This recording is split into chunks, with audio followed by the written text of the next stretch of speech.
Alright mga bro, nandito na naman tayo.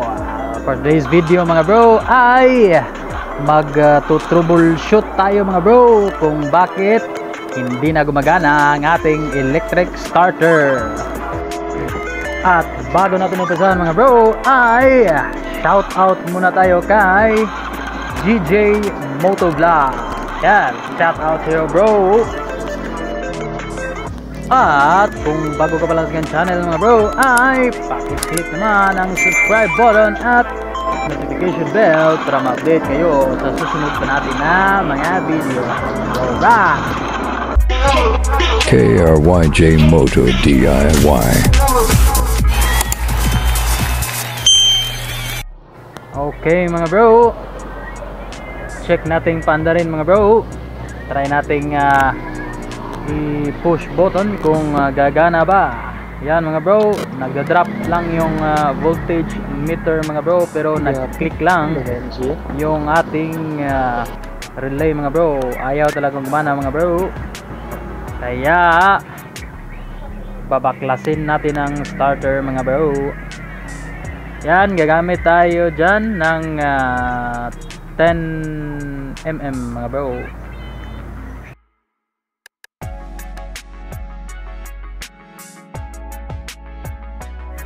Tapos dito sa bracket ng clutch cable mga bro, 8mm mga bro, yan ang yung dalawang tornilyo na yan mga bro.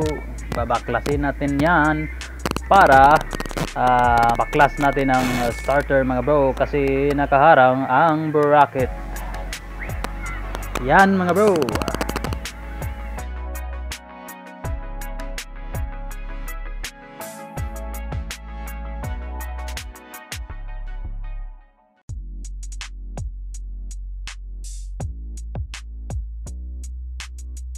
At pag na padapli na natin mga bro, yan, tulak nyo lang yung starter tapos makukuha na yan mga bro. At napagalaman natin mga bro na gumagana naman ang starter. Kaya dito na ang salarin mga bro. Hindi ko kasi ginlagyan ng gasket mga bro, kaya itong collar ng reduction gear mga bro ay naiipit mga bro doon sa reduction gear.